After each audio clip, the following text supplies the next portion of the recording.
Hello, everyone. Hello. Welcome back to the Mood Booster podcast. This is our first joint streaming episode. It's obviously from us, the Mood Booster podcast, where you're listening now, as well as London Student Network's podcast. Exactly. This is episode 45, Surviving or Thriving, All Things Studenthood.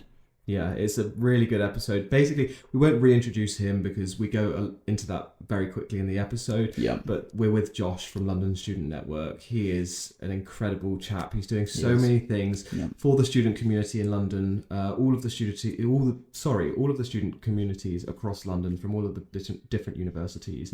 It's a really interesting episode. We dive into what it means to be a student. Things about your identity, transition, all of those sorts of things. Modern pressures and belonging as well. Yeah. All these things that Marcus and I have been through, but also something that you guys might be going through as well. Yeah. It's a really different episode to ones we usually record, but still we really lean on our pillars that we always go into, whether it's presence and gratitude, that community and connection as well. Yeah. A lot of things that we touch on are really sort of core pillars to what we speak about, but in a different lens because this is our first joint episode as well. Yeah, and I'll say while it's very much student focused, a lot of the topics ended up being things that we universally experience. Yep. Things like comparison, imposter syndrome, all of like transitions in general, all of those things. So yeah, it is for London Student Network obviously and student focused, but I think, to be honest, those discussions we had transcend universally. 100%. It's actually filmed in King's College in the Entrepreneur Institute. Yeah, really cool. It was such a fun day recording. Epic. A absolutely amazing episode. Yeah. A fantastic conversation. I'm proud of this one. Yeah. Genuinely I am. I absolutely loved it, and you will too. Definitely. Josh is a great guy, and enjoy the episode. Enjoy! Today's episode is sponsored by Breezy, a new AI therapy app created by London founder Becky, designed to help you feel understood and make real progress between therapy sessions. Breezy doesn't try to replace a therapist. Instead, it actually gives you a safe space to talk things through, spot patterns, and get personalized steps you can use in your day-to-day life. The app remembers what works for you, gives you tasks to try throughout the week, and integrates with your human therapy sessions to help you stay on track. Built with mental health professionals and currently working with universities towards research and clinical trials, you can also opt in to shape the future of this AI mental health tool. Use code MOODBOOSTER for 50% off an entire year subscription after a free trial. Just search Talk to Breezy with an I in the App Store today. Hello, everyone. Hello, everyone. Welcome to a very unique episode. Buongiorno. Welcome. This is episode 45, isn't it, for the Mood Booster podcast? Yes, 45. Exactly. Well, as I mentioned, this is a very, very unique episode. We, the Mood Booster podcast, are here with the London Student Network with Josh. Thank you very much for having me, guys. Really excited to be here. Of course. Delighted. For those of the wonderful Mood Booster community who haven't heard of the London Student Network, what we're trying to do is democratise access to everything student made so that every student in the city can find it. In London, there's 500,000 of us kicking about across 40 different institutions, over 100 campuses. But no one has been as silly as me before to try and put all of that activity in one place. Love it. That's what I'm doing. Absolutely. So yes. Cool. We thought that we'd come together for this episode and sort of have a unique joint episode where we really reflect on studenthood. The actual title, Surviving or Thriving. We really want to unpack studenthood, the well-being that goes into it, just being an emerging adult and what that transition in your life looks like as well. Mm-hmm. That's what this episode's really going to be, is like a deep dive into studenthood, isn't it? Yeah, for sure. We've been working with LSN, London Student Network, for a minute now, and we love what Josh is doing. So much about bringing people together, finding community is exactly what we're doing here at the Mood Booster as well. So there was just so much synergy. Hence, we wanted to co-host this episode and just chat all things studenthood and what the student experience is. This episode is obviously going out, you're listening to it now, probably if you're listening to it as it goes out towards the end of January. New year. 2026. Happy New Year. Congratulations. Happy New Hope Year. everyone's resolutions have stuck. Yeah, well. They haven't. If they haven't, you're 25 days in. Yeah. Get a grip. I'm joking. That's exactly the pressure we need. But this is a time of year that we know everyone struggles with. It's January. It's cold, dark months. It's the momentum of the new year, new me sort of mindset might be fading.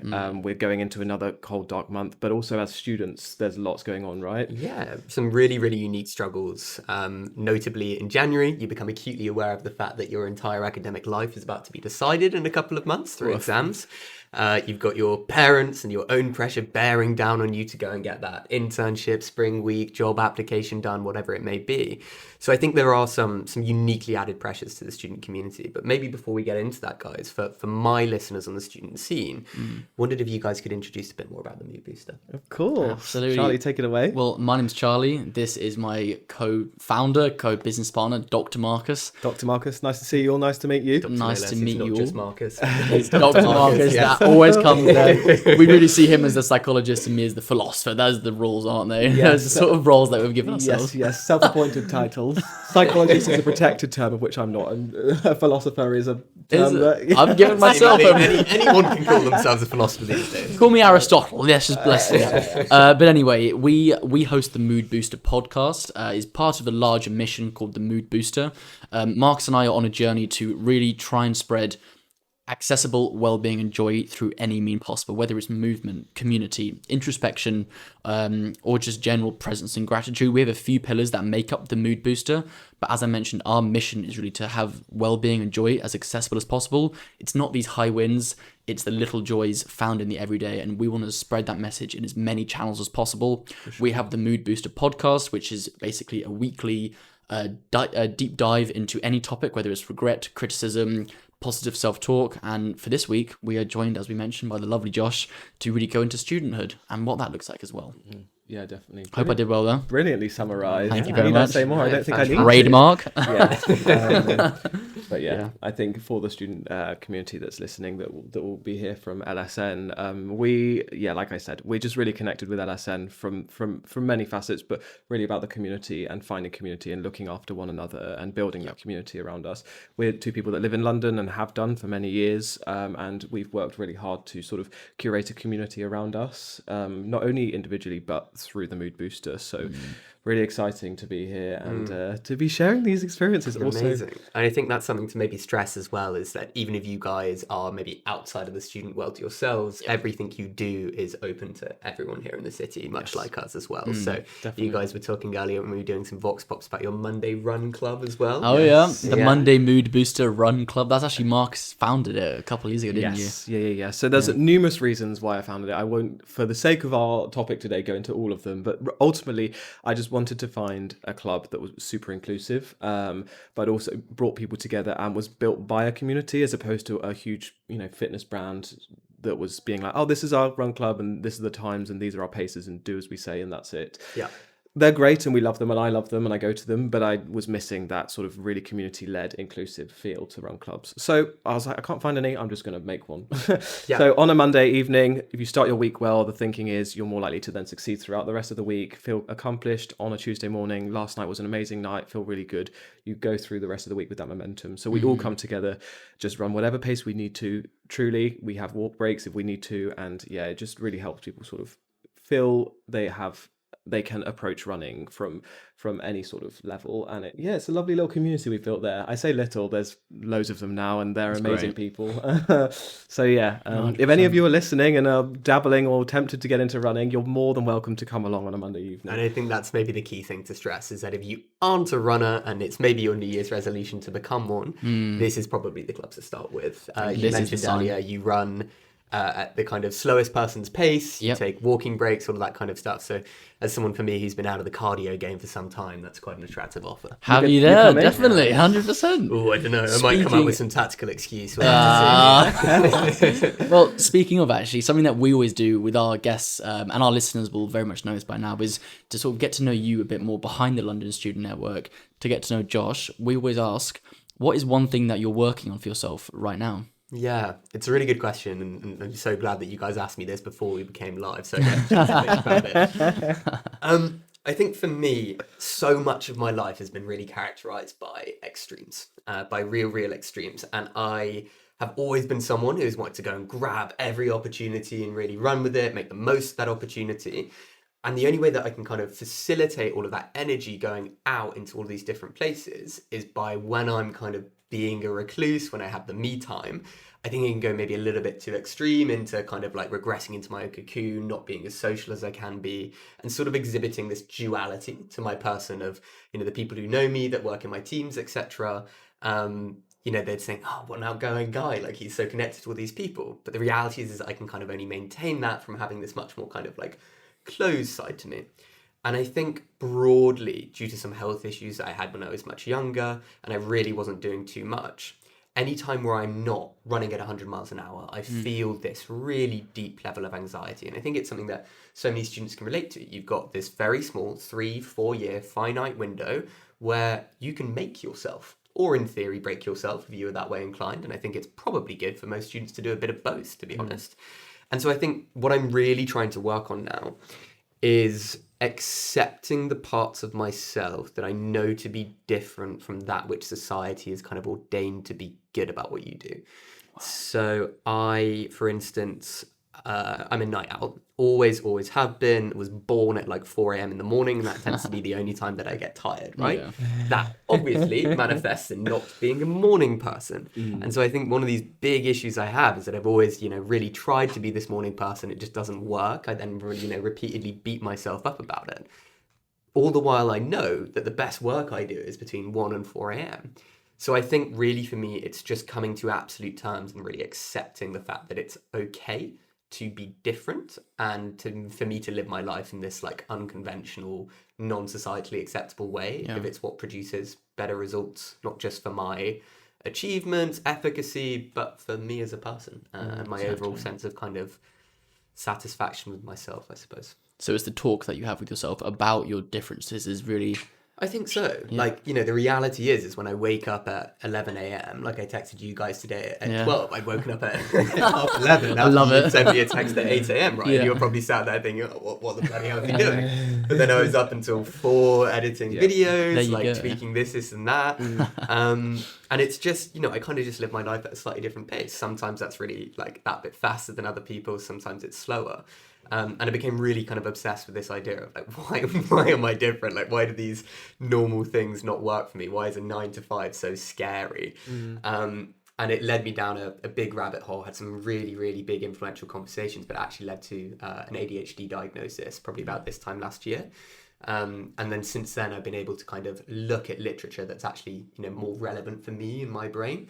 I think it's a very classic symptom of ADHD, that putting yourself down, knowing the kind of potential that you can hold, the ambition that you can amass to, but then looking at what you're actually doing in that moment and thinking, hang on, I'm a couch potato. And so, yeah, just sort of understanding that I am a bit different and actually seeing that as a strength rather than something that I kind of need to mask, lie about, or kind of hide away from. Yeah.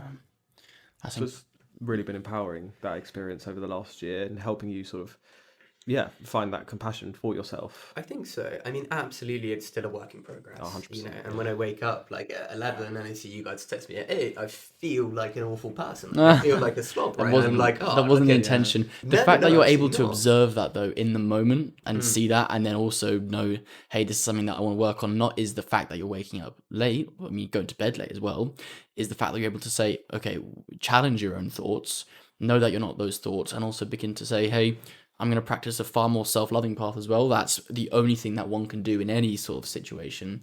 So the fact that you're already aware of it sounds like you're miles ahead of where you think you are. So that's huge. The most difficult step for sure. So yeah, and I'm sure both of you have already mentioned this on previous episodes, but I feel compelled to return the question. Like, what are you guys both laughing about? Wow, that's great. Practically, Spanish lessons. Oh, you took it from me. Sorry to come out of that a little bit. Okay. From a more of a practical stance. Well, both of us are having individually Spanish lessons, so they are going well, I would say. Sí, está muy bien. Something that I guess then delving deeper into that, I'm someone who, in many areas of my life, lacks a lot of confidence, and I have grown up with a mindset of very much. I feel like I'm bad at things before I even try them. And I putting yourself in a box before you've even arrived at the box depot. Yes, exactly. I love that analogy. Yeah, the box depot, that whole thing. And as such, before I've even given it a go, I've got that self-fulfilling prophecy, and as such, can be a vicious cycle. So I have been really working on, through the Spanish lessons, just leaning into the vulnerability of it, and leaning into the discomfort of finding comfort in the discomfort. And I'm not supposed to be amazing, and like it's okay. And my brain isn't supposed to be able to recall all these words immediately, and that doesn't mean I'm not going to be able to, and I'm not deterministic about it. And like I'm trying to work on just having patience and compassion with that, and knowing that that's okay, and it's part of the experience of learning, and it's exciting for sure. And chances are, the harder it is, the better it's acting for you, the more good it's generating. 100%. But one forgets that I forget that when I'm in the moment, and I'm just impatient for it, and I'm like, no, I need to know now. And actually, part of everything that we're continually trying to do is the presence and gratitude. And actually, let me just be present in the experience of learning, because how beautiful is it that I can be bad, so then I can learn. So but I'm working on that, and it takes continuous work to be able to remind myself, because in the moment when I can't recall a word to my Spanish teacher, I'm just like constantly battling in my brain of like, you're just an idiot, you don't know these things. And it also, Charlie, I see him, he's got, it's not comparison, but another thing I work on is not comparing, because like everyone's different. But Charlie, has had Spanish lessons for longer potentially, and is amazing at recording. And it's very unfair, Charlie. I sit with the pride and like the excitement for him for being amazing, while also sometimes being like, it's frustrating that I can't be that good, which is a normal human thing, but also on me to challenge that and be like, that's okay that I'm not that good. I can be good at in the future, for example, and I have a completely different brain, a different background, and all of those things. And I think that's really such a powerful analogy to show, like, we kind of forget in the modern world where dopamine is a touch away, that actually to become good at things, there is this like long linear process that takes months and months, and not years and years, to really master any specific skill. And I think that's a really powerful story, because it points to a kind of higher pleasure, if that makes sense, where you might actually get more satisfaction, even if it produces short-term harm. If you were to spend 200 hours learning Spanish, then 200 hours on Clash Royale or TikTok, for instance. Clash Royale's pretty good. It is pretty good. Oh my God, the feeling of deferred gratification when you've put in all of whatever it is, that work, and the however long, the resilience of sitting, I don't know, for example, at work, my actual job, I'm doing spreadsheet after spreadsheet at the moment, data input after data input, thousands of data being inputted by hand. And whenever I finish a sheet, I'm like, that's taken me days, but it feels incredible to have that. It's that deferred gratification. That's just one very arbitrary example. But but it speaks to the larger whole, 100%. Charlie? Wow, couple of fantastic. How are you going to follow that one? How the hell? My handwriting. I'm learning to write, guys. No, for me, I mean, all those themes that you guys were covering were very much resonated quite heavily with. I think if it all boils down to, I think you did mention their presence, but for me, a huge part of that is trying to really fall in love with everything that I'm doing. I traditionally, in my life, the patterns I've seen or witnessed is that whilst I'll be enjoying something I'm doing, I will very often have the end result in mind and sort of go through the motions quicker than I probably actually want to be doing that. In order to, it's a means to an end. Exactly that. And I think what I'm learning is that these moments will always pass by. The result might always be different, and the result might not actually arrive. And it's learning to fall in love with the game, basically, of just doing. For instance, with what we're doing here, it would be so easy to sort of fall in love with the idea of that so many students are listening, so many people listening, and we help all these people, which would be lovely in itself. But the actual part to fall in love with what I'm learning is the fact I'm here with you two now, the fact that we are curating this, and that comes with sheer presence and having to ground myself, whether it is touching my fingers or feeling the actual chair I'm sitting in. It's realizing I'm in this moment, and this has all come from our own creativity and action, and it's so accessible in any moment should I allow myself to feel it. And sometimes when the motions are going by and the days are busy, I forget that for weeks on end, which can actually be quite sad, because I realised, God, the whole month's gone by and so much amazing stuff's happened, but I'm still looking forward to that next point. And the funny thing is, if I look back a year, I was probably looking forward to this point right now. But now I'm in this point, I'm looking forward to the next point. So it's just the presence is drawing me away from that future point and bringing me back to the current moment. It's something that we talk about in everything that we do. It's often not that easy. So it's just remembering what it's all for is the now. Yeah. I don't know. It's really, really hard, 100%. And I think it's something that I absolutely could be doing better with. I think it's a common trope of anyone who is wanting to kind of move forward in this life is that you're thinking very much in terms of the future. Yep. You're maybe trying to glean a couple of lessons from the past. And as a result, your present is a means to future ends rather than just the actual lived experience in and of the moment. And an interesting dilemma, sorry to cut you off there, an interesting thing I sort of battle with is, would we be so productive if we were so present in the moment? Would we be sort of chasing these amazing things if we were so happy in the current moment of what we had? Is that possible to have that? Interesting question. I see you a very high achieving person. You're very busy, after this you have a call, before this you were in meetings and stuff. Would that level of activity be there if you were truly present? I don't know.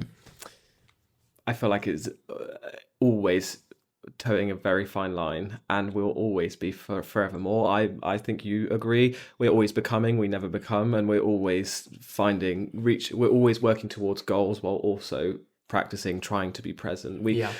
They're not mutually exclusive, but also we won't be able to just do one or the other. And for me to be able to function and be happy and prosperous and things, I want to have purpose and I want to have those goals, but at the same time I need to balance those goals and that purpose and that drive with, well, that's all over there, but that all won't matter if I'm not also here in this very moment. And it's a constant tow of balancing of those two things at the same time, which I feel like with resilience, your mental health, fatigue, all of those things, sometimes that balance isn't well done. Like you said, sometimes you can go for a whole month without finding it. 100%. I think maybe a practical mechanism for this, and it's not something that I'm particularly good at practicing, but is compartmentalization. Is recognizing that in these hours I'm doing work, and that in these hours, if I'm thinking about work, then I'm not relaxing. I'm just completely cordoning your life off in a really disciplined way. In that sense, can be a good way to do it. 100%. If you're the type of person who likes to work all the time and you follow kind of your natural rhythms and flows as to when you want to work, then take advantage of that. But the critical part of it is that you cannot beat yourself up when you're not doing the work. So I think in answer to your question, would I be more productive if I was living in the moment? Probably not, because I'd be thinking about I'm living in the moment. The best way to live in the moment is by not working on something that is inherently building something for the future or some bigger plan. So how do we live in the moment? It's about doing something that is intrinsically a good thing to do in that moment, even if it has no future dividends or rewards or anything like that. So I think actually, on a really human level, that just looks like sat down with your friends, having a real conversation, being attentive and pure to it, knowing that there's no outcomes, profits to be made of it, anything like that. It's just an intrinsic, this is good because I'm a human and we're pack animals and we're social and I need these relationships. So I don't know. I don't know if I am more productive. I think the reality is that if I get asked for a pint or something because I'm working in the present, as it were, I'm that seems presently like a very good idea to go and do and probably follow the pint trail. Absolutely. But it also poses the question of, and I don't want to be that guy, but let's define then productivity. Yes. So how are we measuring productivity? You're saying if you're being in the moment and present, then are you more or less productive? Well, by what metric are we talking about productivity? It's true. Anyway, Entirely I think all of those things, we're talking about presence here, we're talking about self-compassion, I feel like we were speaking about as well. All of those things I know, I might look, well, I don't know how I look, but I'm not that far away from being a student. Only a few years from my undergraduate, maybe less so, but still. All of those things are student experience, right? Things that we know, whether through lived experience, or me teaching students now or working with students now, you through the London Student Network, and having been a student very recently. Likewise, Charlie, young whippersnapper you are. There you go. These are things that students experience. The questions around what am I doing? Am I being productive? A lot of things about self-talk, and positive or negative, but predominantly probably negative self-talk. A huge thing that we spoke to today, even we did interviews with students and spoke to students at King's today, was about identity and finding one's identity at university. University, for the majority of people in undergraduate, but not even just undergraduate, postgraduate as well, it comes at a time of emerging adulthood, 18 to 25, emerging adulthood, a time when developmentally we are finding a lot about ourselves, our development absolutely skyrockets, and just we're all over the place in finding who we are, our social circles, our passions, our drives, all of those things. Emerging adulthood, studenthood. Anyone got any thoughts? Yeah, I mean, I think two main things that every student should bear in mind throughout their student life. Number one, to take like the big picture approach, look at like humanity as a whole in relation to this.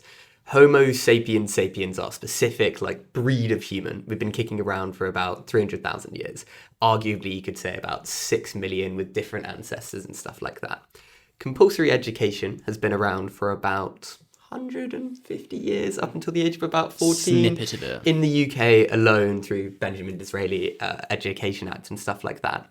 So that's about 0.001% of human history that children have been expected to sit in a room from 9 to 5, learn all of these things in this hyper-structured way that is in reality completely different to how we would learn in the past, through practice, through doing, through verbal communication with elders and respected people in whatever local community you had. So I think the reality for every student is that if you happen to be good in school, congratulations, you are a freak of nature. You are genetically doing something slightly different to what has always been done in the past. If you're bad at school, great. You're a human. That's how we're meant to live. We're not meant to be good at school and being sat in these classrooms.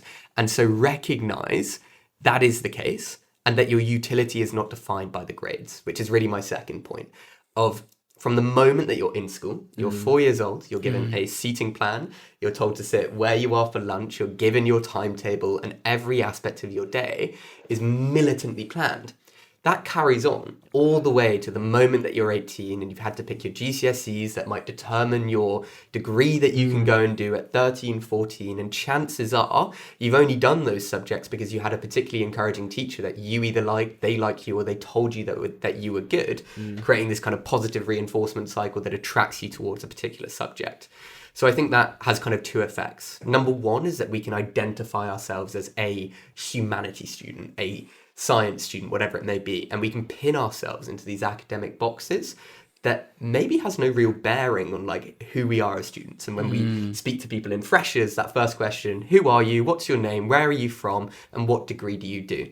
These are three of the worst questions you can ask someone if you want to understand someone, right? But they are immediately the labels that people start to identify and put on to students. The reality is we're humans, we're multifaceted, we have all of these different angles and interests, and our course might just be the closest thing we align to. It might be that which our parents wanted us to do. It might even just be because I didn't want to do anything else and this seemed vaguely acceptable. So I think distancing yourself from academic validation due to grades because you've just been militarily pushed through all of this rigid system where your entire self-worth has been determined by how many A's you get and you get any C's, D's, whatever it may be. And remembering that when you come to university, this is your chance to break free of all of those molds. And I think I found that really hard initially. I think I'd been able to kind of ignore that underlying ADHD in school because I had regime. I had class 9, 10, 11, 12, 13. And it meant that I never really had to think. And I was just following the trodden path. And then when you get to uni, and I think this is the biggest thing that I noticed is like, holy shit, freedom. What do I do with all of this time, right? And I think in first year, the answer is go and piss about. Meet as many people as you can. You've got zero responsibilities. Your degree counts for nothing in first year. And you've got all of this time. And really, like, in a world where everyone is doing a degree, it's no longer a question of what did you get in your degree, but what did you do during your degree? Who did you meet? What did you become? What experiences did you take under your belt? 100%. So remembering that, you've applied for an academic course at an academic institution, but that is a portal for you becoming a person should you want it to be the case. Yeah, definitely. That labeling resonates so hard, even just not in school, but even in university, how damaging it can actually be. Coming out of university, this is maybe something that some of the students who are listening might not know yet. Something I've experienced is actually putting such a strong label on your degree to your own identity, For sure. especially exiting university thinking, well, I need to surely pursue this career. I need to be doing this here. If that isn't the case, you're left with your identity in crumbles. Like, it's just not there. And the damage that can do is labeling yourself, well, surely I need to be on this path. Surely this is what all my all my, co-students are doing. This is what my professors have told me. Yeah, this is the alumni path It's the that alumni they've shown path. us and all of that. And if I don't, what does that mean for me? Have I failed? Have I not listened hard enough? Have I not learned? Am I not meant for this career? Am I not good enough? All these things are called into question, which is why protecting your identity to who you are, not what you study or what you do as a job, is that distinction is really important. I do feel. We literally spoke to someone today who immediately said his degree, but was like, but I don't like it and I'm not going to be good at it because I don't like it. For me, as someone who, there's two things to this, but who's someone who teaches students in the same sort of capacity, and you immediately came back to him with, well, all of those transferable skills that you'll have from that, you don't have to define yourself as that degree and what you'll do. There's so many companies that would love to have you, but just based on the transferable skills and anything else you might get from this degree. But there's that in itself. But I have that experience from the psychology background. Psychology is so difficult to get into professionally. More difficult than medicine, more competitive than medicine, and it's also I can't remember who said it at the Times. Maybe it's an endangered career, because by the time people can get into it, they want to start going part-time because of family commitments and all of those sorts of things. Wow. Because it literally takes until your late 20s to be able to start to qualify in psychology. Wow. And students so much within the psychology field define themselves by, I want to become a clinical psychologist or a forensic psychologist. And we get this tunnel vision, and my cohort in my master's, everyone was like, okay, what's your route going to be to becoming a clinical psychologist? Right, you're going to be an assistant psychologist here, and you're going to do this next. And it's such like a real rat race. I'm on this treadmill, I've got to get there. And I'm defining myself by this journey. Yeah. And I was so fortunate to have my program leader sort of sit us all down. And it really resonated with me. And I took on the advice and as such managed to look laterally. But she was like, stop looking at that end goal and just think about all of the opportunities that you might have just by what you're doing here, and how you might follow what you enjoy and what interests you. Stop just thinking, oh, I can only get into clinical psychology by becoming an assistant psychologist and getting this one role, because you're pigeonholing yourself, if that's the right phrase, and you're completely limiting opportunities, and you're limiting all of the lateral noise around here that can bring so much opportunity from our lens as well, joy in your life. And I was really grateful that she said that, and that really resonated with me, because I was like, I'm not going to have this tunnel vision, because in having that tunnel vision, I'm identifying myself as this one thing and this one career pathway, and until I get it, I'm not going to be happy. Unfortunately, I completely let go of it and allowed myself to look laterally, and therefore I never became a clinical psychologist, but I'm more than happy. I'm extremely content now. Oscar Wilde said wrote a quote about, how lucky people are to not, if you don't fall into the category of, for instance, a doctor or a lawyer, a typical job where you're doing something for that whole time. How lucky are you because you get to be a person doing that? So for instance, I right now I'm podcasting, or I am selling, for instance. I'm not a podcaster, I'm not a salesperson, whatever it is. Verbal noun. It's a verbal noun. You are not that thing, you're a person doing it. We become so fortunate when we take ourselves away from that noun, because we distance ourselves from that job, the possibility of that becoming our identity. Some psychology for you. Go on then. Psychology, social identity theory is just that. Okay. We are beings that want to we need to anchor ourselves in identity. We're innately driven to... An onion with layers.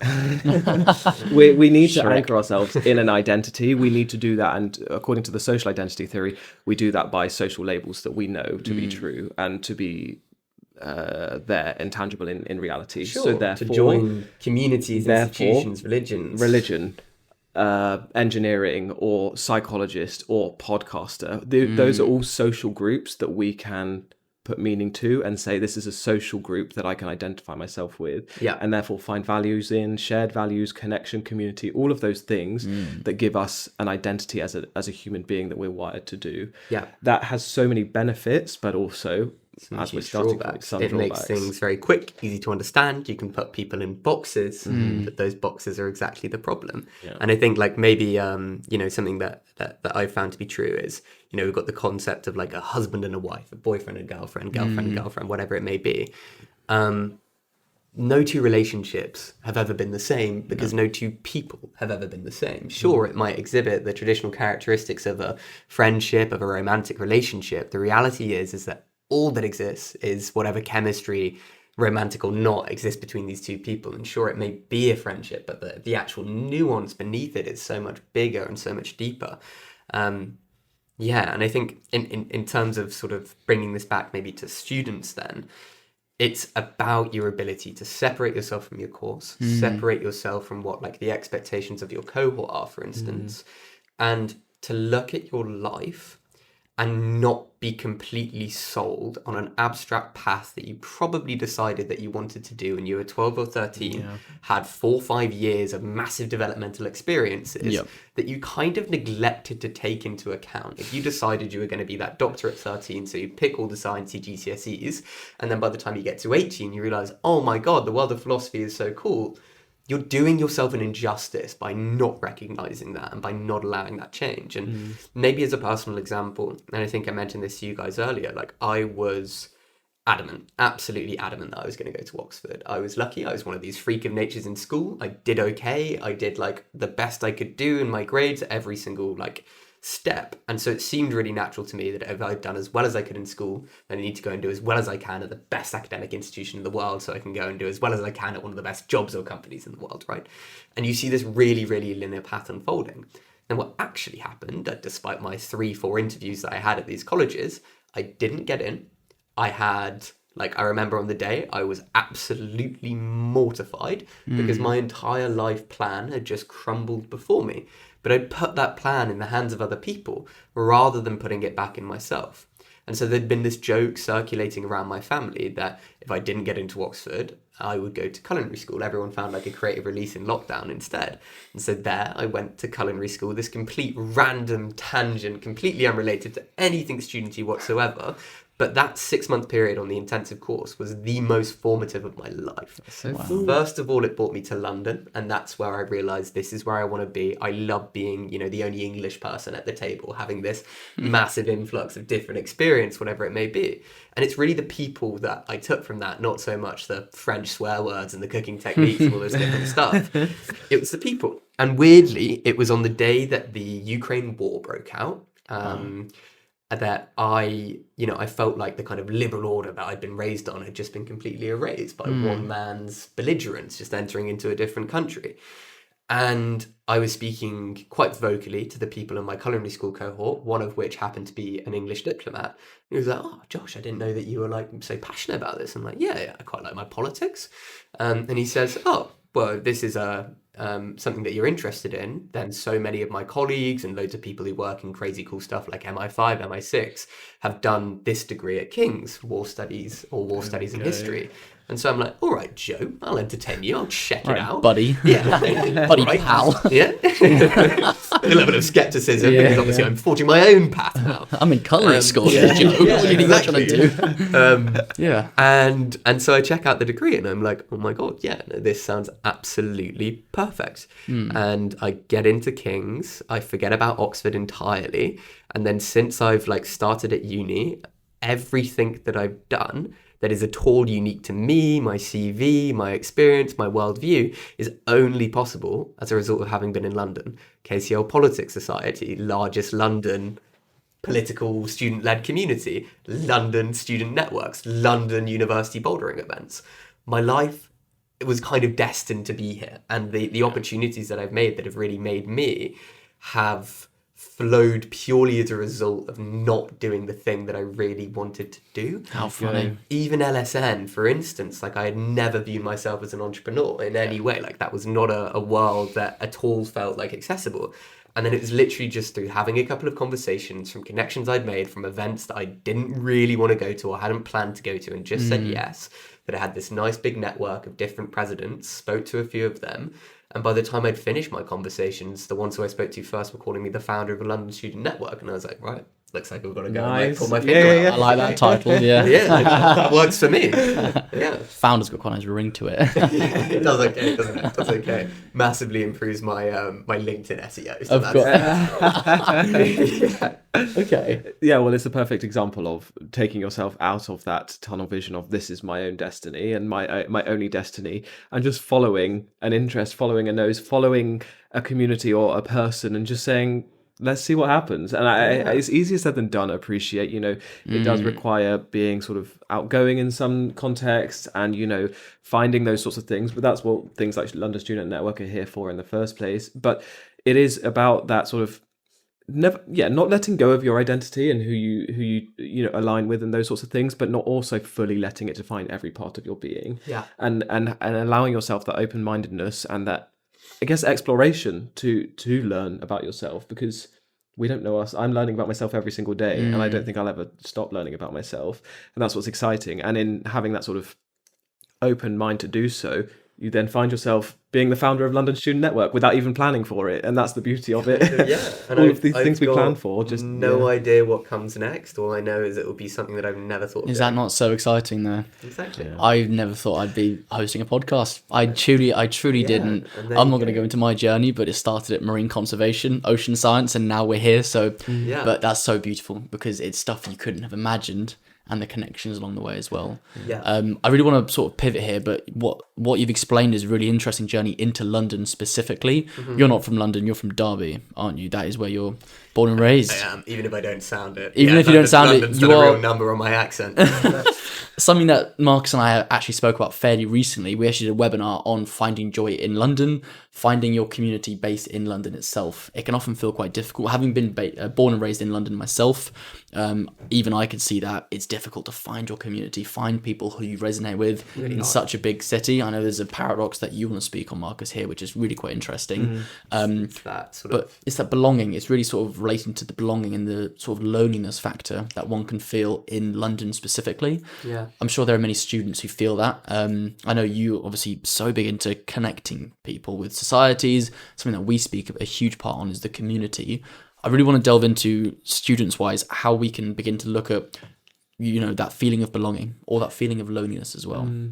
Well, I'm going to speak about the density anonymity paradox. Kind of is what it says on the tin, but putting it simply, you're in arguably one of the most densely populated places on Earth, while feeling the most anonymous and unknown and unseen and unconnected you've ever felt. The denser the city, the more lonely you are. Yes. For you and your experience as being a student leading London Student Network, what do you think makes it hard for students to build networks and friendships in London? Sure. I think a lot of it feels like there's some continuity from school. Let's say you're a day late to freshers. It feels as though the people who have already met each other are the best friends in the world, that they've made these like tight-knit barriers that you can't quite connect through. The reality is that when you come to university, especially in a city like London, no one knows anyone and everyone wants to be your friend. And that's the easiest way to remember it. It doesn't matter who you are, how you are. And if there's someone who doesn't want to talk to you because of, who you are, how you are, they're not going to be your friend anyway. So ignore them and don't let them bring you down, basically. And I think this was a question that was a real impetus as to why we started this whole project. We took a big kind of market research form out to London, and we found that actually only 47% of students feel represented by the societies at their university. So say you're from a kind of underrepresented nation, like a recent kid I was speaking to was, for instance, Bangladeshi. There's no Bangladeshi society, for instance, at SOAS, so why doesn't he go and join the Bangladeshi society at King's, for instance? Because that's the point of unity for those guys. It's not like the sense of academic belonging, really. And I think it's also the recognition that, again, you're completely free. Not all of your friends have to be students. Something that I found as a real bedrock for me that I think enabled me to be so confident and to connect with so many more people was I had my existing friends from culinary school. The people who I knew I could kind of, let's go Joe, honestly. Like the people I could turn to when shit hit the fan, and shit did hit the fan. And there were issues in relationships that I had to work through over the last kind of 3-4 years of my degree. But I think if you are lucky enough to identify 2, 3, maybe even 4 people that are your kind of ride or dies, that you really think you've made a strong and powerful connection with, allow those connections to empower you to be confident in other interactions and avoid those really, really basic questions of who are you, what do you study, but directly compliment someone. Try and get to the core of what their identity is beyond just their degree. Where did you get this necklace? How long have you been living in London? What's your biggest shock? Where are you living? Would you prefer to live somewhere else? How did you get your flat? Were you shafted by the rental market? Just anything that is going to actually enable you to have an open conversation, I think will be so good. Especially if you're like an A-level student and you're just coming into London, then just remember everyone wants to be your friend in the same way you want everyone to be your friend. And it's a really, really powerful bonding tool. And I think use clubs, use societies, say yes to every single event that you possibly can do, and just be really, really confident. This is your chance to, if you were bullied in school, for instance, and you were told that you are this person, you're XYZ, and these are the names that kind of mentally stick with you for the rest of your life. No one has any idea. No one has a clue. No one knows what is normal social interaction because they've just left school with 100 people that they've seen every day for the last 10, 15 years where nothing has ever changed and societal attitudes have been set in that small locality. So know the world is a really big place and that there is a place for you in that world. You've just got to iterate and work your way through to find wherever that may be. And it's also okay to be fluid. Sometimes you might outgrow your friends, they might outgrow you, whatever it may be, but just keep those 1, 2, maybe 3 people core. Invest so much of your time and energy into those relationships. Say yes to everything they bring you along to, and before you know it, you've got a massive expansive network. Yeah. I think something that's also really important within that, and to emphasize, is that in London, obviously, Charlie and I, we both went to sort of campus-based or local community-based universities, Southampton, Plymouth, where, you had your square where all the students were, the union was there, the bar was there, all of those sorts of things. Yeah. In London, in line with the density anonymity paradox, there's millions of people all around. And it's extremely overwhelming, deer in headlights, coming from A-levels. I've just moved into this random flat. How on earth am I going to find people? More important than potentially those more campus-based universities, reach out to your student unions. Find literally here the London Student Network. Those sorts of services and infrastructures that are already in place. Make the most of them because they are there, and otherwise it can feel. I didn't have that experience myself, but even just as an emerging adult who moved to London when he was 21, I know that feeling of I want to make new connections, but I have no idea where to start. Yeah. Find those clubs, find those societies with using such directories as your student unions and LSN, for example.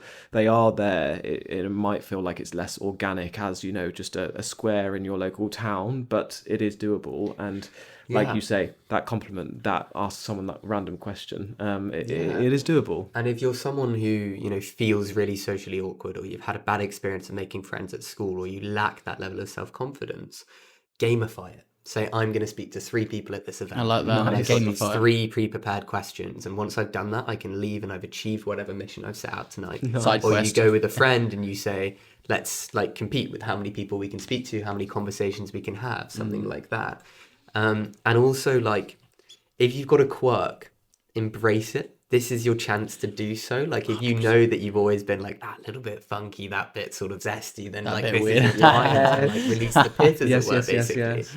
So, for instance, one of my absolute best friends, one of those ride or dies that I mentioned, I met him, fortunately, on the first day of university. And maybe this is, there are some lessons that can be gleaned from this story. So, as said, I took a year out, which meant that most of my friends from school had gone and experienced uni. On the drive down to London, as I was moving into my accommodation, I called up my friends. I was like, guys, what freshers tips have you got? How can I win freshers? How do I win? How do I win? And they were like, look, mate, you can't win freshers. Dampen your expectations. You're over, buddy. But what you can do is put in a good shift, go to as many things as you can, and just say yes. All the very generic, basic advice.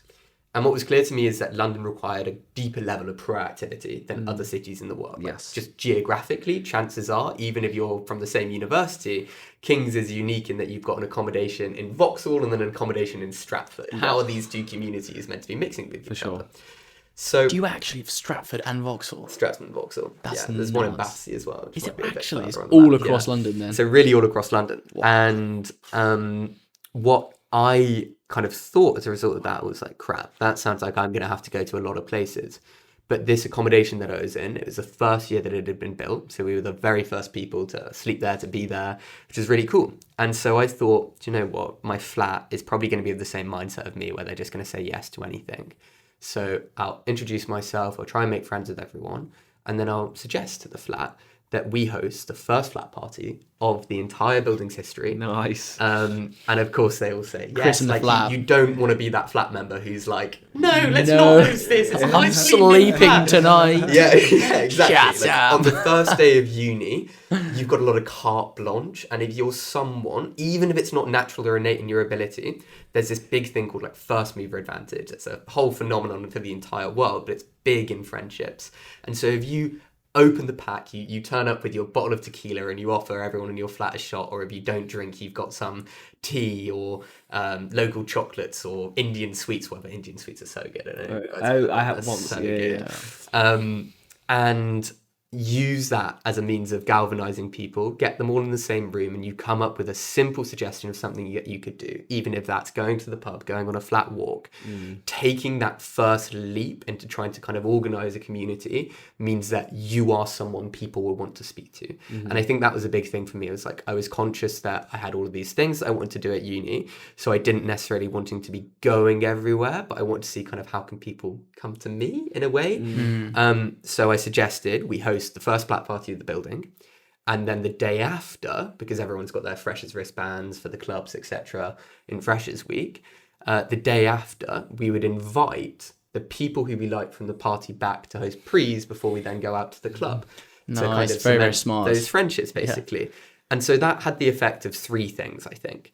Number one, it meant that me and my entire flat then went around the accommodation, knocked on everyone's door, said hi to as many people as we could, inviting them to this party. Immediately that meant on the first day we had probably spoken to more people than any other King student, as far as we were concerned or could tell. We then had loads of people piling up into our flat, which meant, oh, you're from 1104? No way. I heard 1104 is like the party flat. That's so cool. People want to be your friends. And then the third effect was, just like meeting. I met two of the people that I now live with on that first night, or live with throughout university. That's really cool. And so the example I bring of that ride or die friend and embracing your quirk was he just got back from some post A-level holiday in like Magaluf, where him and his friends had bought, the little captain hats, the sort of sailor hats. Oh yeah. So it's now about 1 or 2 a.m. in the morning. My flat's getting a bit weary, bit tired. So they installed a new policy that is, unless you have alcohol, you can't come in, which is obviously not the most inclusive. It wasn't my policy. Wow. Blame the girls in my flat on that one, but so be it. And he turns up kind of after that sort of cut off, and he's got the captain's hat on. So the girls open the door. They're like, "Who are you? Where's your alcohol? Sorry, no, you can't come in." And he just says, and I'm standing like on the far end of the corridor, just vaguely overhearing it. He just says, "But I'm the captain."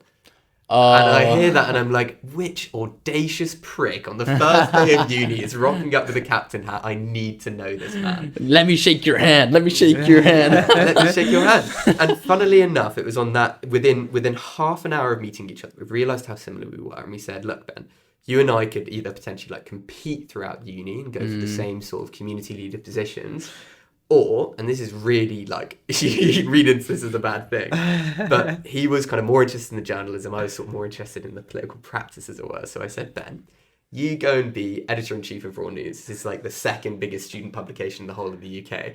I'll go and be president of the Politics Society, so we can be the government and media together, and life is good. That's hilarious. And that is exactly what happened 2 years later. That's class. Only through the two of us pushing each other. So that's amazing. Just where you recognise that someone is being a little bit ridiculous, they're probably the best people. Yeah. 100%. The guys who I lived with in uni was chaos, but the guys who I ended up living with in the second year and third year, the first interaction I ever had with them at uni was on like the second night when we were out during Freshers Week. Yeah. And I saw them like just being carried by bouncers, and they were just like running around the club, just absolute chaos. It ended up being like, just like that. Hooligans? I was like, that looks so fun. And it ended up being like that throughout university, all throughout sort of chaotic adventures. I was like, whoa. Yeah. And it's sort of that whole thing, a little bit less sort of, I mean, in certain ways, like your sort of journey as well. But yeah, I think it's a great example of how you can witness that, and then that carries on as well. Yeah.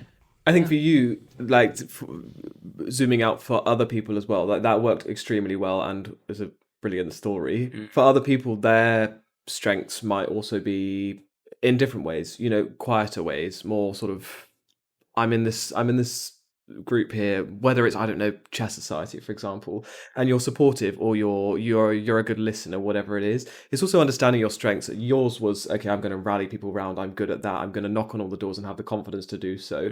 We're not here saying you've got to go and knock on all the doors 100%. And be the party, be the host. It's like for Josh, that was your strengths. It's for you also knowing yourself and knowing your strengths and knowing, okay, this is what my spark is, and maybe you don't know that yet, and that's also okay, but just following your nose and following what maybe brings you interest or brings you intrigue, following that. And when you follow that, people will also be gravitating towards the same thing, and you'll be finding those people there, and you will find those connections in those sort of interests and in pursuing where your passions lie, I think. And also in putting yourself out there, which is a blooming brilliant thing to do. That's a hugely nerve-wracking thing to do. If you were to take that on and be like, I'm going to do that in my first year, for example, amazing, love that energy. If that does fall short, which it might do, that's also, please don't let that define yourself, because also people will not always take well to your energy. We're not all supposed to take on each other's energy well. Like we're billions of human beings. That's not possible. Please also don't let rejection define you, because rejection's a huge thing at university. It's 100%. Not massive, but it's something that to be acknowledged.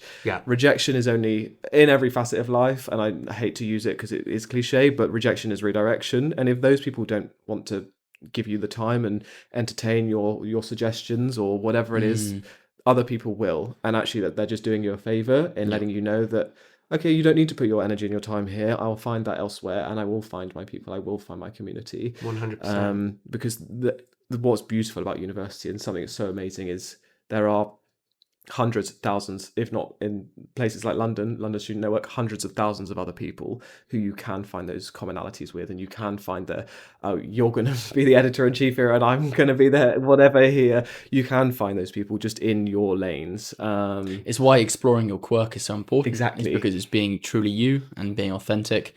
And from living that, whatever you want to call it, the universe can give you those connections because you're being you. 100%. And I think, again, practically, if you are that quiet person, know that people love to talk. And broadly speaking, there's this umbrella rule in life that I've always found to be true, and take it to networking events, anything like that, even with more senior people. A successful conversation is one where you have asked more questions than you have answered. The person will leave that feeling as though they're the most interesting person in the world, that they've really been heard, they've really been listened to. Nice. And you want to intrinsically listen. They've probably got something really interesting to say. And I'm a huge believer that every single person in this world, regardless of language, culture, educational disparity, can teach you something. 100%. If you put them in the right mood, you make them feel secure and comfortable, and you ask the right questions, everyone is interesting. 100%. That's a really good point also, sorry to cut you off, but like have the open-mindedness and intrigue that one can benefit from adopting at university. And being like, I don't know this society, I don't know this culture, I don't know this religion, but what can I do? I can learn, and I can learn with like vulnerability and also just an open mind. And that's, everyone's there. What's such an amazing thing about university, and probably why I'm still as part of university over 10 years later, is that in itself, the continued learning and the continued development, and just all of these people coming together to learn more and to experience more. And in asking those questions, you're doing just that, and it's really exciting. 100%. I was going to say something before that. It sort of adds to your point nicely. It's a little bit sort of more shallow, but the same exact rule applies for whether it's sales or for even dating. It like applies across all these things, is being genuinely curious about what someone's going through, just asking a question. It works best, and it's actually how you can often find that community as well. It's just by doing that. So just be curious and be open-minded and adventurous, and you'll land in some really, really lovely places as well. Sure. And it's through that curiosity you'll reveal a similarity that you never would have expected from a person. 100%.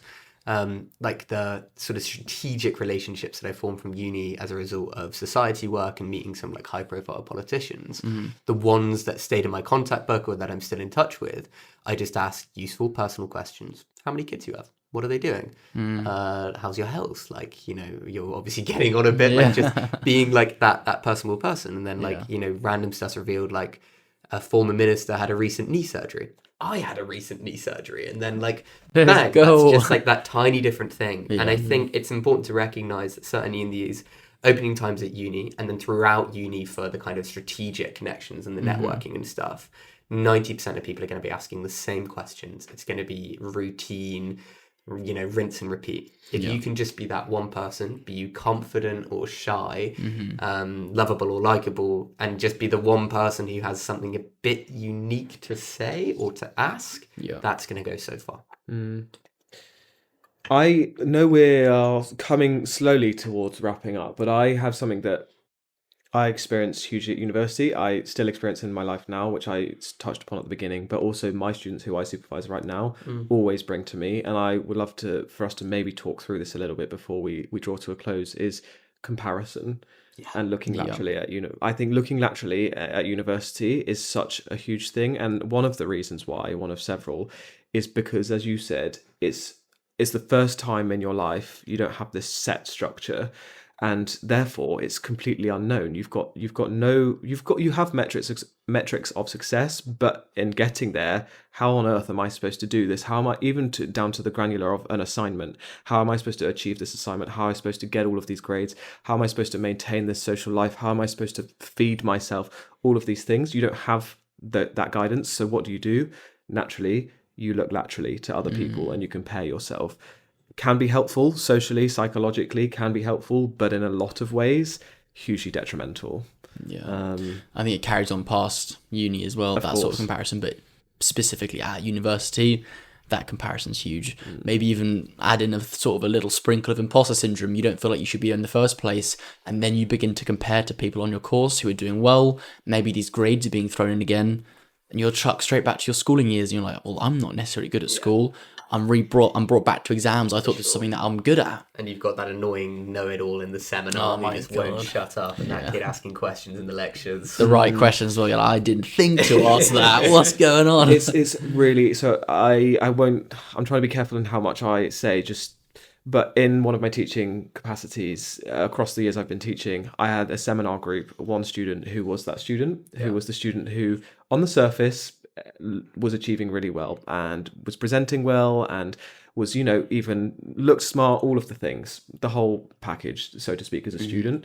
That student I knew from working with them was struggling so much, had no confidence, nothing, was just completely hated themselves basically, and had no self-worth. And all of this was a way of putting a mask and a plaster on all of that. It was let me get through all of this self-hatred by being this best version of this student that I can pretend to be. Yeah. However, all of these other students were looking at this student saying they've got it all together, they're annoying, I'm really resentful of them because all of these things. And that's just one prime example of this. Ironically, the student here is doing all of these things because they have self-loathing and they aren't satisfied with their life. They've got all of these things going on mentally, but it looks on the surface like everything's going so well. And it's just a really clean and clear example of, we have no idea what anyone's going through. Nope.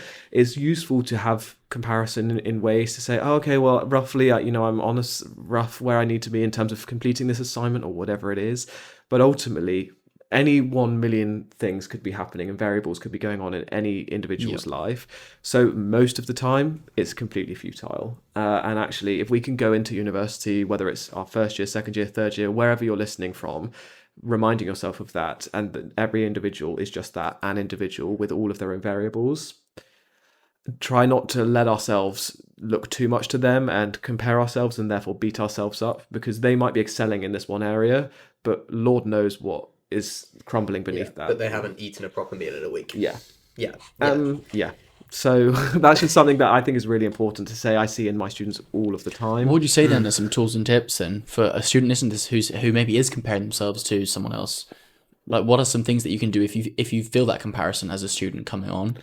You have these sorts of doubts. Well, I think it's reminding yourself of just that we are all individuals with all of our own lives going on. And just because what I see is like the 1% of their life, that's just that. It's the 1% of that person's life. Just how they see 1% of my life. They don't know, for example, arbitrary example, that I was crying on the way to work this morning, and that this was, that not real, but my mum's got this illness or whatever's going on. They don't know any of that, and vice versa. I don't know any of that for them. For sure. And just in the power of reminding yourself of that and having that knowledge, that's so powerful in itself, of relinquishing that pain of that comparison and putting those people up here and me down here. For the audio listener, I'm putting someone higher than myself. One hand is above the other. Yes. And if you can just relinquish that in itself, Yeah. that takes so much power away from that comparison, because you're allowing yourself, and it does take constant work. Like I said, I'm literally learning Spanish alongside you and feeling sometimes innately frustrated that you can hold a conversation and I can't understand what you're saying. Yeah. But I have to remind myself all the time, 10 years after my degree, that we have our own lives, our own brains, our own backgrounds. And actually, there's a view where your success in Spanish is validating to your efforts because you've been going that bit further. So you know that if you do, then you get there. And so I think also recognizing that is that we do have these relative strengths and these relative weaknesses, and they should be really celebrated. Yeah. And we should look to find our own strengths amidst the uncertainty. Huge. And I think there's also this, very modern phenomenon through social media, and even in the context of something like a seminar, right? Like, we only hear about the best. And your friends are only going to tell you about their grades when they've got a first, or they've got, some impressive score for them, whatever it may be. They're not going to tell you about the bad stuff. They're embarrassed of that themselves. I know that I did that. Like, it's a very natural human thing to do. And it's really easy to get into these conversations of one-upmanship at uni of, I run XYZ societies, but I run XYZ and we've got more members than you and all this different stuff. Yeah. The reality is that everyone is very much on their own journey. And I think 100 years ago, when we were, speaking about the traditional route to psychology, for instance, you would have had to tread that path. You would have had to go through the motions and apply to, one of these jobs that was these psychologist jobs. The reality in the 21st century is that, like, the world has never been more ours for the taking. Yeah. And so if actually, despite all of these practical lessons, you still feel and can convince yourself that you're not doing as well as other people, what an opportunity. That means that you're probably not doing the right thing, and you've got an entire chapter of your life to rediscover in a different area.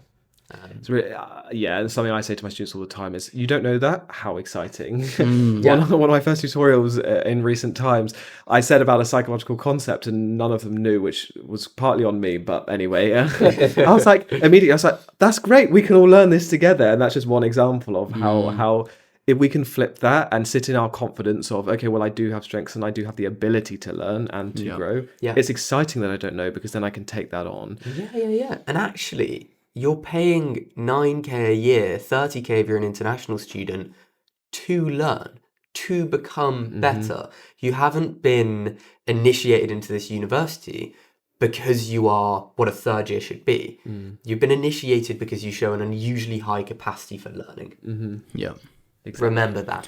Yeah. I suppose it all dials back to that identity point we were sort of speaking on first, is that being more flexible with your identity, tie into someone who's becoming, someone who is learning, grace. Instead of have grace for yourself and have that positive self-talk or that self-love, and be able to have that flexibility with who you see yourself to be, the noun, the role, the job title. Give yourself the flexibility and you'll unlock that chapter, as you were saying, to have so much more joy. No, I think so. That's really, really powerful stuff. Yeah. For you guys, would you say there's anything kind of practical from your experiences that you've been able to overcome either imposter syndrome or this painful comparison throughout your life? That's a really good question. Any sort of tangible tools or tips? I'd say for me to sort of get over the imposter syndrome, I'm sure we've all heard of it, but people say that whenever you're presenting, imagine someone, or imagine the whole audience naked, for instance. Not quite that, but if you're ever in a conversation where you feel like you don't belong, or somewhere where you feel like you don't belong, either remind yourself I have to physically tell myself, mentally, of my strengths, or be mentally remind myself that other person has a weakness. Yeah. It's not to put that person down, it's to bring it back to reality. Yeah. Those two things have to consciously happen. And that really helps me just stay grounded in what is this. I was saying this to you in, I think, one of our episodes about self-talk. It was something that if I'm ever in a conversation and I want to be quite emotionally present, I think it was about presence, I have this tool where I basically imagine us two, for instance, here at a bird's eye view. I'll literally picture in my mind us two talking here. It allows me to take myself out of it, out of my person, and just realize it's just two people speaking. It gets me, because often so many of these things, imposter syndrome, negative self-talk, these are things happening in our own brain. They're not reality. They're not reality at all. So just bring myself out, snapping out of that sort of self-loathing cycle, whether it be reminding, whether it be sort of fulfilling my sort of self, or just taking myself out of my own head, can bring me straight back to the reality, and means I have a far more fruitful conversation as well. That's fantastic. The kind of the lens of the imaginary third person, as it were. The impartial spectator who reminds you that you're actually just on a floating rock having a chat with another person, and that the consequences of it are really minimal. Exactly. Everyone's thrown up. Everyone's gone for a dump. It's normal. Like those really weird things bring you back to reality. So true. I think for me, it's reminding myself. It comes back to the always becoming, and you never become. Like the imposter syndrome, I feel like, and I'm not being deterministic about it, but I feel like will always innately be there on some level. We innately go to the negative self-talk, and therefore reminding myself in of itself that is okay, that I'm feeling that, and therefore I can do something about it. It's if I don't let it be me, and I don't let it define me. I'm like, this is a feeling that I'm having right now, but I can therefore move past it and do something about it, and I can challenge that. Whereas if I were to be like, imposter syndrome, I've tried for 5 years and I'm never going to feel worthy. That's that. No, it's something that we continually are having to work towards, and there are tips to do so. For me, it's I work internally on it as well, but it's finding a balance between the internal validation and the external validation. I got to the point where I got my PhD. I got my studentship, my scholarship for my PhD. And at that point I was like, oh, there must have just been a bad year of applicants. Going through my Viva, I was like, oh, I got through my Viva. That's really weird. They must have just like not really realized, or they must have just like not seen the errors or whatever, to even doing like the corrections and getting that. And I was just like, all of these external things of I'm going to be found out soon. It took so much work after that of really sit with those external points of validation, those external points of reference. Seeing, for me, it was helpful having like the Run Club and seeing all of the people come together and being like, you can allow yourself, and I can allow myself the indulgence, but it's not even, it's just the normal observation, the indulgence of, I've done that, and that's an external point of reference that I can hold on to. So whether it's your GCSEs, whether it's your 2-1, which is a great grade, whatever those things are, something that I'm really bad at is externalizing those successes. Try not to externalize those successes, because yes, partly they are a product of your outside world, but that's your doing. You're creating your reality, and you're someone that is continually creating your reality. So if you've got good people around you, that's a reflection of you and who you are, and you should internalize that. Really that's not just because you've been lucky to find people. That's a mirror of yourself. If you're getting a 2-1, which is a good grade, or even a first, even better, that's because you're putting in the work. All of those things require continuous reflection and internalization, and it's not one. That's what I mean. It's not one and done. And if you can go into it knowing that, it takes the power away from the beast that is imposter syndrome, because it's like, well, I already know you're going to be there, so how can I take you down? As opposed to just succumbing and being like, I can't stop this, so I may as well. Almost planning for the existence of imposter syndrome in your work. And I like that. I don't mean it to be deterministic. I mean quite the opposite. That actually we can do something about it. Wow. I think all of that's really practical. And the advice that I heard, funny enough, on this recently was from Barack Obama, not a personal conversation, just a video. Should clarify that. And he was asked just really simply about, like, what was this person like? What was that person like? What was this person like? These huge historical figures that Obama had been lucky to know. He's like, what do you mean? They're just people. Yeah. They're just people. And, you have this big tendency when we look at these titans and famous people of the world to assume that they're superhuman. They've gone above and beyond and transcended our mortal capabilities and stuff like that. Flaws, You get into a room with them, and chances are, like, they eat shit and sleep like you do too. And they are the common features to all of humanity that keep us grounded despite how complicated, competitive, and far removed from nature our society might be. The other big thing to bear in mind as well is that there's no billionaire who doesn't include the role of luck in a lot of what they do as well.